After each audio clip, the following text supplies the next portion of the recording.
जय श्री श्याम भक्तों। कार्तिक के पावन महीना चल रहा है और इस पावन महीने में शुक्रवार की जो त्रयोदशी आती है उसे शुक्र प्रदोष व्रत कहा जाता है। कहा जाता है कि अगर जीवन में कठिनाई आ रही हो, शादी नहीं हो रही हो, या फिर घर नहीं बन रहा हो, या फिर पुत्र रत्न पैदा के लिए, या फिर संतान के लिए कोई भी मनोकामना हो, उसके लिए प्रदोष व्रत अति फलदायी होते हैं। जैसे शिवरात्रि आती है ऐसे हर महीने की ये शिवरात्रि ही होती है। आज हम करेंगे शुक्र प्रदोष व्रत की व्रत कथा। बोलिए शंकर भगवान की जय, माता पार्वती की जय। सर्वमंगल्ये मांगल्ये शिवे सर्वार्थ साधिके, शरण्ये त्र्यंबके गौरी नारायणी नमोस्तुते।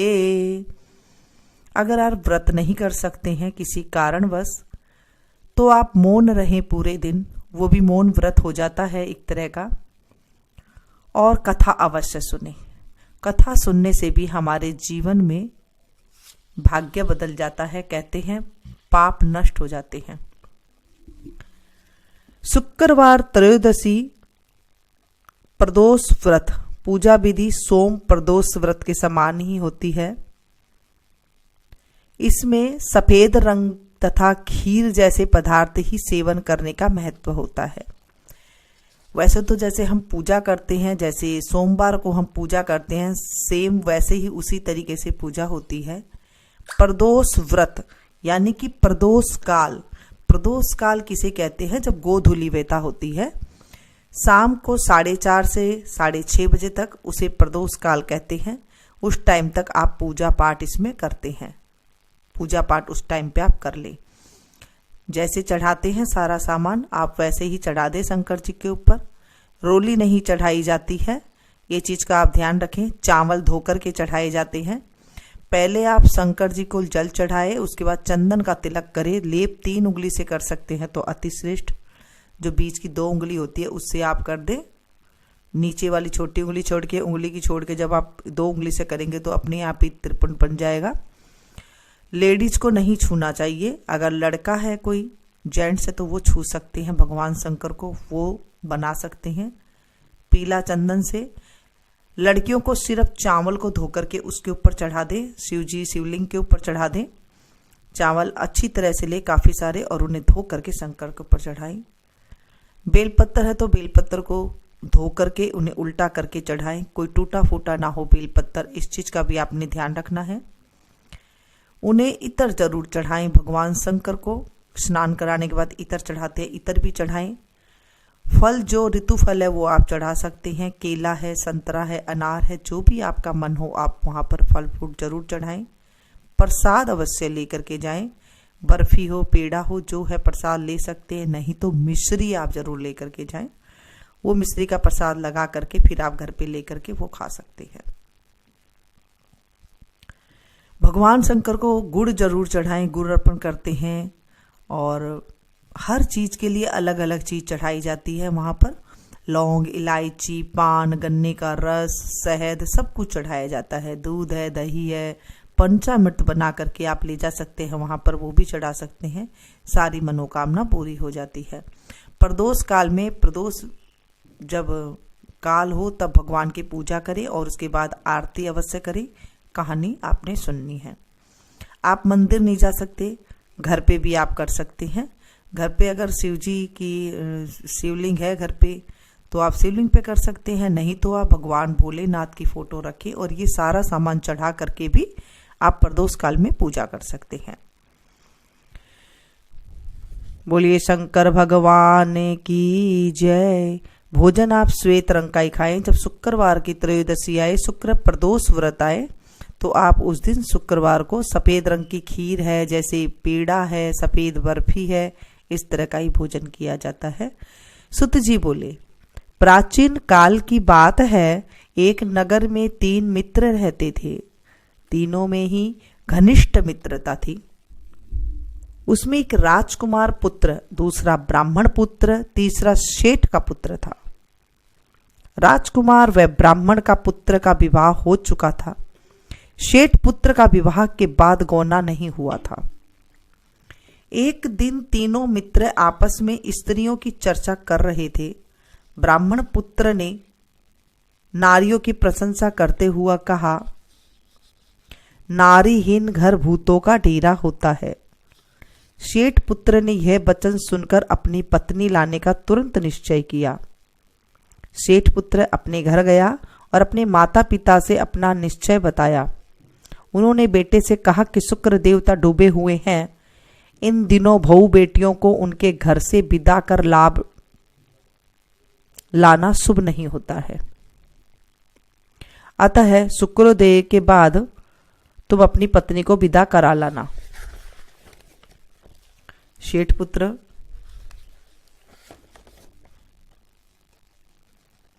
जिद करने लगा।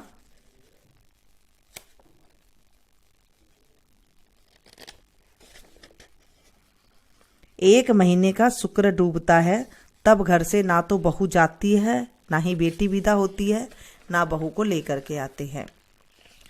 जब सेठ पुत्र ने अपनी जिद से टस से मस नहीं हुआ और अपने ससुराल जा पहुंचा, सास ससुर को उसके इरादे का पता चला। उन्होंने इसको समझाने की कोशिश की, किंतु वह नहीं माना। अतः उन्हें विवश ही अपनी कन्या को विदा करना पड़ा।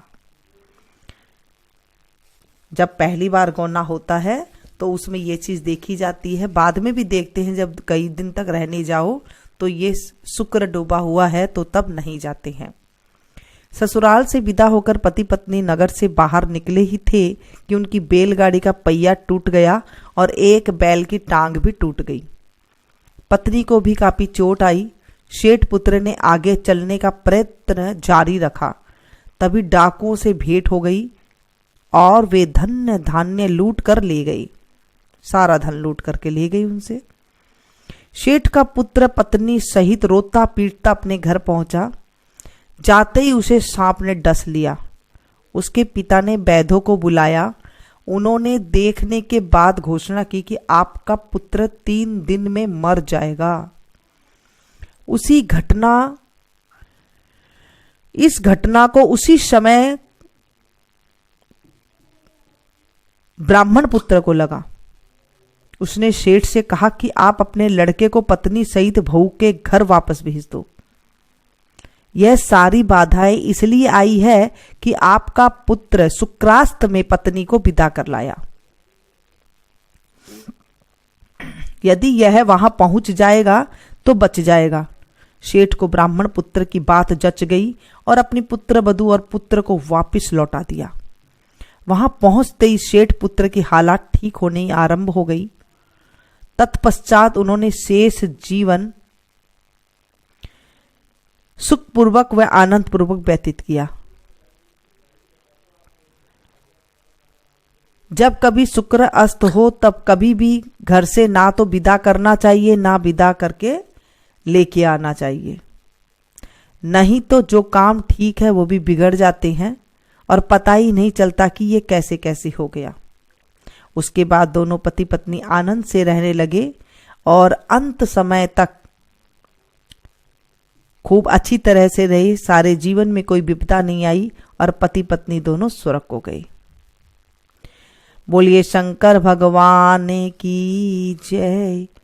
कहते हैं अगर पति पत्नी के रिश्ते में कोई तनाव हो या फिर कोई विघ्न बाधा आ रही हो, ना समस्या ज़्यादा बढ़ रही हो, बात नहीं बनती हो, तो शुक्र प्रदोष का व्रत करना चाहिए। शुक्रवार के दिन जो प्रदोष पड़ता है उसमें व्रत करने से जितनी भी विवाह में देरी होती है या फिर विवाह जिनका हो रखा है उसमें कोई दिक्कत आती है तो ये व्रत करना चाहिए। कुंवारी लड़की को, क्योंकि ये एक शिवरात्रि है, हर महीने की शिवरात्रि है, तो ये कार्तिक महीने में आई है और ये शिवरात्रि है, शिव जी का दिन है, शिव प्रदोष व्रत है। तो इस दिन वो कन्या 14 चूड़ी ले जाए, लाल और पीली मिला करके। हमारे बड़े बुजुर्ग कहा करते थे कि 14 चूड़ी माँ गौरा को चढ़ा दे और वहाँ पर मन्नत माने कि हे माँ मुझे भी मेरा वर दे। और उसके बाद 7 चूड़ी घर में ला करके वो चूड़ी आप पहन ले। कहते हैं कि ऐसे विवाह का संजोग बन जाता है।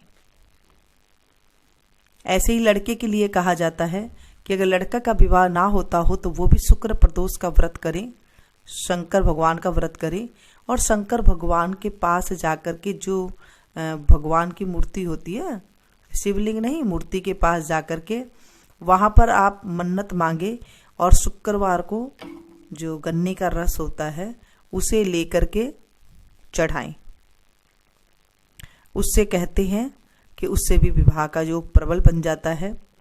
शुक्र प्रदोष के दिन अभी कार्तिक का मास चल रहा है तो विष्णु भगवान को आप एक कलगी आती है जो शेरा पर जो दूल्हा पहनता है माथे के ऊपर, शेरे पगड़ी के ऊपर, वैसी आप एक कलगी ले आए और भगवान विष्णु को चढ़ा दे।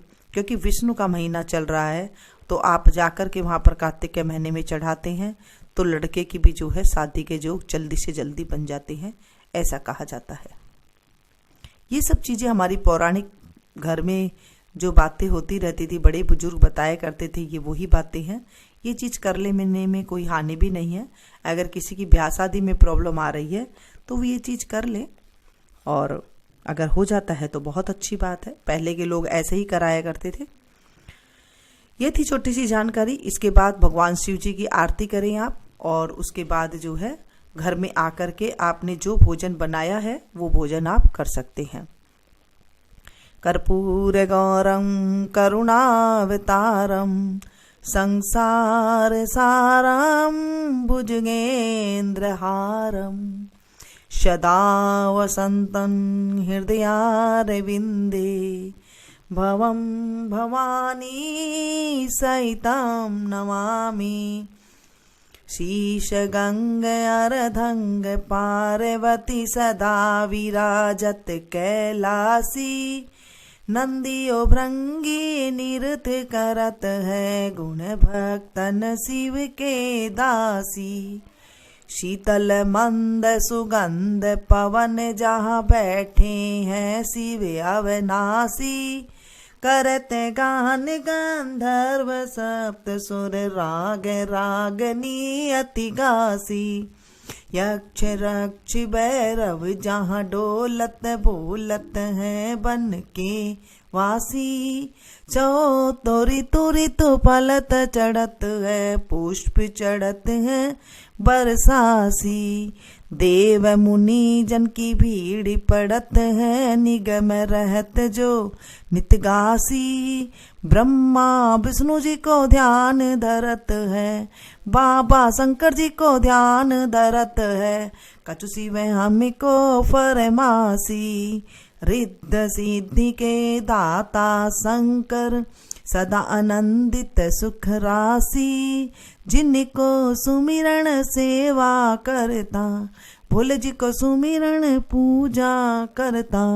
छूट जाए यम की फांसी। त्रिशूल धर जी को ध्यान निरंतर मना लगाई कर जोगासी।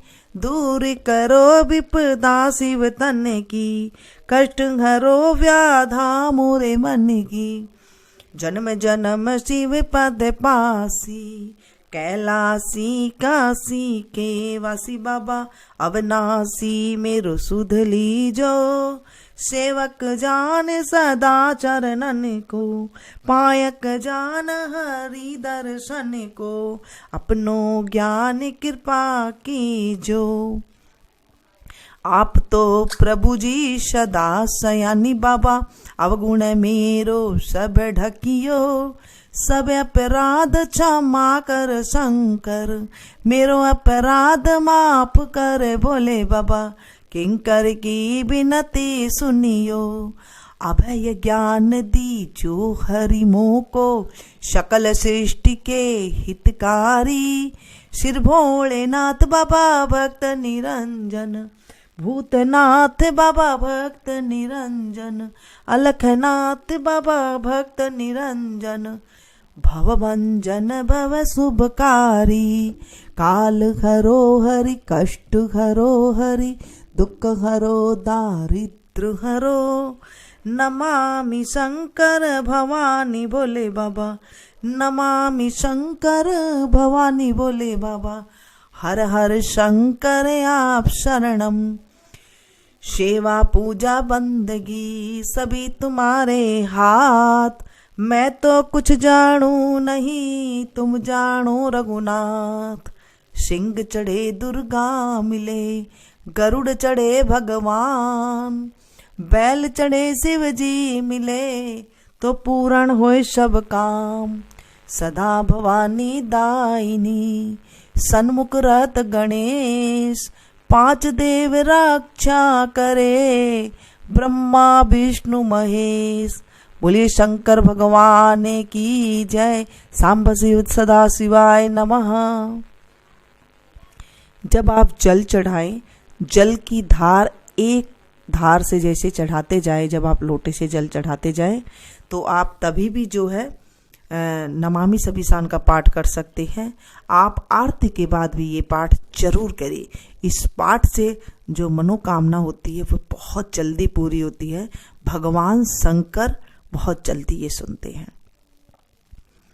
नमामि समीशान निर्वाण रूपम, विभुं व्यापकं ब्रह्म वेद स्वरूपम, निजं निर्गुणं निर्विकल्पं निरीहं, चिदाकाशमाकाशवासं भजेऽहं।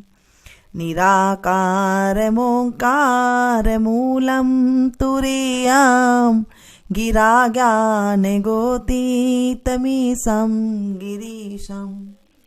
करालं महाकालकालं कृपालं, गुणागार संसार पारं नतोऽहं।